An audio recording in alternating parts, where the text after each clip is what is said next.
Rajeshwari పిల్లాశెట్టి. Welcome to రాజ మహిళా సేన. ఈరోజు మన సోదరులు ఉప ముఖ్యమంత్రి శ్రీ కొణిదెల కళ్యాణ్ గారి జన్మదిన శుభ సందర్భంగా కాకినాడ రూరల్ లో డాక్టర్ నరసింహారావు గారి నిర్మించబడినటువంటి శ్రీ షణ్ముఖ సుబ్రహ్మణ్యేశ్వర స్వామి ఆలయంలో మన కళ్యాణ్ గారి పేరు రోజు పూజలు నిర్వహించడం జరిగింది. ఆయన దీర్ఘాయుష్ని ఆరోగ్యాన్ని కోరుతూ గ్రామస్తులు ప్రజలందరూ కూడా పూజలో పాల్గొనడం జరిగింది. అరాచక మాఫియా దౌర్జన్య పాలనతో తలనిల్లిపోయిన ఆంధ్రప్రదేశ్ ప్రజానీకానికి శాంతి భద్రతతో కూడినటువంటి పరిస్థితుల్ని ఈ రోజు ఇంత శాంతియుత వాతావరణాన్ని ఆంధ్రప్రదేశ్ ఇచ్చినటువంటి జాతి ఘనత ఈ కూడా కళ్యాణ్ గారికి ఉంది. అటువంటి అందించినటువంటి తల్లి అంజనాదేవి గారికి మేము అందరికీ కూడా వందనాలు చేసుకుని చెప్పేది ఏంటంటే ఆయన అఖండ ఆయుర ఐశ్వర్యాలు ఇవ్వాలని కోరుతా ఉన్నాము. కాకుండా ఈ శ్రీ షణ్ముఖ ఆలయం డాక్టర్ నరసింహారావు 365 రోజులు నిత్యాన్నదానం ఏర్పాటు చేశారు. కాబట్టి గ్రామ ప్రజలందరూ కూడా ఈ సేవలను వినియోగించుకోవాలిగా కోరుతా ఉన్నాము. కాకుండా ఈ సందర్భంగా పవన్ కళ్యాణ్ గారు మన అటవీ పర్యావరణ శాఖలని పర్యావరణ ప్రేమికులు, ఆయన వాతావరణ కాలుష్యం లేకుండా సామాజిక బాధ్యతలను నిర్వర్తించేటువంటి నాయకుడు. ఈ రోజు ఈ సందర్భంగా అనేక మొక్కలను కూడా నాటడం జరిగింది. ఆయన్ని స్ఫూర్తిగా సమాజాన్ని అంతో ఇంతో ఇతోధికంగా చేసే విధంగా మరి ఆంధ్రప్రదేశ్ ప్రజలందరూ కూడా మా తిమ్మాపురం గ్రామ ప్రజలందరూ కూడా ముందుకు వచ్చి మంచి మంచి సేవా కార్యక్రమాలని, ప్రజలకు ఉపయోగపడే కార్యక్రమాలని చెయ్యాలని చెప్పి ఆయన స్ఫూర్తి ఆంధ్రప్రదేశ్ అన్నిటికీ కంకణం కట్టుకొని ముందుకు సాగాలని ఈ సందర్భంగా నేను కోరుతా ఉన్నాను ప్రజలని. Thank you. Please share, subscribe Rajesh మహిళా సేన మై యూట్యూబ్ ఛానల్. నరసింహారావు గారిచే నిర్మించబడినటువంటి షణ్ముఖ సుబ్రహ్మణ్యేశ్వర స్వామి ఆలయంలో ఇక్కడ రోజు కూడా నిత్యాన్నదానం జరుగుతూ ఉంది.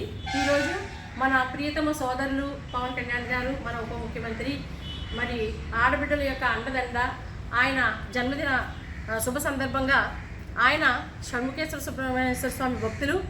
మన ఆయన యొక్క జెండా వ్యూహం కూడా మీకు షణ్ముఖ వ్యూహంగాను సింబల్ ఉంటుంది. కాబట్టి ఈరోజు మన షణ్ముఖ సుబ్రహ్మణ్యేశ్వర స్వామి ఆలయంలో పవన్ కళ్యాణ్ గారి పేరున ఆయనకి దీర్ఘాయుషు ఆరోగ్యం కలగాలని ప్రార్థనలు చేయడం జరిగింది, పూజలు నిర్వహించడం జరిగింది. ఇందులో తిమ్మాపురం గ్రామ ప్రజలందరూ కూడా పాల్గొనడం జరిగింది. అయితే ఈ సందర్భంగా ఇక్కడ రోజు జరిగే నిత్యాన్నదానంలో ఈరోజు మన పవన్ కళ్యాణ్ గారి జన్మదినాన్ని పురస్కరించుకొని శ్రీమతి ప్రత్యూష నాయుడు ఈరోజు అన్నదానం ఏర్పాటు చేయడం జరిగింది. కాబట్టి గ్రామస్తులందరూ పాల్గొన్నారు. ఇక్కడ నిత్యం కూడా అన్నదానం జరుగుతూ ఉంది. కాబట్టి గ్రామస్తులందరూ కూడా ఈ యొక్క సేవని వినియోగించుకోవాల్సిందిగా కోరుతా ఉన్నాము. అంతేకాకుండా పవన్ కళ్యాణ్ గారు చాలా ఉన్నత ఆశయాలు కలిగినటువంటి వ్యక్తి.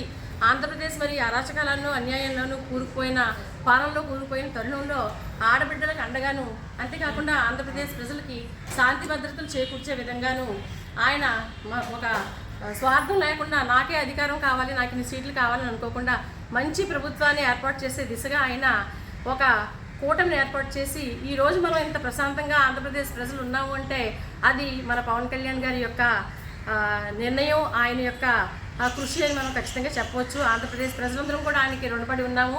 అంతేకాకుండా అటువంటి నిస్వార్థ నిష్కళంక నాయకుడిని మనకి అందించిన తల్లి అంజనాదేవి గారి కడుపు చల్లగా ఉండాలని చెప్పేసి మరి మన పవన్ కళ్యాణ్ గారికి దీర్ఘాయుష్ని ఇవ్వాల్సిందిగా షణ్ముఖ సుబ్రహ్మణ్యేశ్వర స్వామిని మేము అందరం కూడా కోరి ప్రార్థిస్తూ తిమ్మాపురం గ్రామ ప్రజలు ఇటువంటి అన్నదానాలు ఆయన పేరున మరియు డాక్టర్ కోకా నరసింహారావు గారి ఆధ్వర్యంలో మరిన్ని జరగాలని చెప్పేసి కోరుకుంటా ఉన్నాము.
Party Janasena party. ఈరోజు మన ప్రియతమ సోదరులు జనసేన అధినేత ఉప ముఖ్యమంత్రి పవన్ కళ్యాణ్ గారి జన్మదినోత్సవ సందర్భంగా మరి ఆయన పర్యావరణాన్ని, అటవీ శాఖని తీసుకున్నటువంటి మంత్రిగా, పర్యావరణ ప్రేమికులుగా, మరి వాతావరణం కాలుష్యం లేకుండా ఆయన పచ్చదనాన్ని పెంపొందించవలసిందిగా ఆయన జన్మదినాన్ని పురస్కరించుకొని ప్రతి వారు కూడా వీలైనన్ని చెట్లు నాటవలసిందిగా కోరారు. కాబట్టి వృక్షో రక్షతి రక్షితః, వృక్షాన్ని మనం రక్షిస్తే అవి మనల్ని రక్షిస్తాయి. ఈ యొక్క భూమి మీద కార్బన్ డైఆక్సైడ్ని మనం ఆక్సిజన్ పీల్చుకొని కార్బన్ డైఆక్సైడ్ వదిలినప్పుడు ఈ దాన్ని పీల్చుకుని మళ్ళీ మనకి ఆక్సిజన్ ఇచ్చేది చెట్లు మాత్రమే. కాబట్టి వృక్షాలను పెంపొందిస్తే పచ్చదనంతో పాటు మొత్తం వాతావరణ కాలుష్యం లేకుండా ఉంటుంది. జనజీవానికి ఎన్నో రకాలైన వృక్షాల ద్వారా మన ఆహారం కూడా సమకూరుతుంది. కాబట్టి మన ప్రీతమ సోదరుల యొక్క స్ఫూర్తి మేరకు మనం అందరం కూడా ప్రతి వాళ్ళు కూడా వృక్షాలు నాటి ఈ యొక్క హరిత వనాన్ని పెంపొందించాల్సిందిగా పిలుపునిస్తూ ఉన్నాం జనసేన పార్టీ నుంచి. ముఖ్యంగా వేరే మహిళల నుంచి కూడా చెప్పేది ఏంటంటే ఎటువంటి మొక్కలు పడితే అవి నాటేయకూడదు. ఇందులో 2-3 రకాలుగా ఉంటాయి. జీవ వైవిధ్యాన్ని అంటే బయోడైవర్సిటీని పెంపొందించే విధంగా, పక్షులు గూడు కట్టుకునే విధంగా కొన్ని, మళ్ళీ సీతాకోక చిలుకలు పెంపొందించే విధంగా కొన్ని రకరకాల మొక్కలు ఉంటాయి. ఆ వాటిని మనం పరిగణలోకి తీసుకుని ఆ కేటగరైజేషన్ తెలుసుకుని మరి అందరికీ ఉపయోగపడేటటువంటి మొక్కల్ని వేయాల్సిందిగాను, విదేశీ మొక్కలు ఇక్కడ వాటిని అబ్జార్బ్ చేస్తాయి కాబట్టి కొన్ని రకాల మొక్కల్ని మనం నిషేధించడం జరిగింది. పర్యావరణవేత్తలు అవన్నీ తెలుసుకునే అవగాహనతో మరి అందరం కూడా మొక్కలు నాటి హరిత వనాన్ని ఈ సందర్భంగా కళ్యాణ్ గారి జన్మదిన సందర్భంగా ఇదంతా కూడా పెంపొందించవలసిందిగా కోరుతా ఉన్నాం. జై జనసేన, జై జనసేన, పవన్ కళ్యాణ్ గారి నాయకత్వం, ప్రియతమ సోదరులు పవన్ కళ్యాణ్ గారికి జన్మదిన శుభాకాంక్షలు. పంతనారాజీ గారి నాయకత్వం, పంతనారాజీ గారి నాయకత్వం.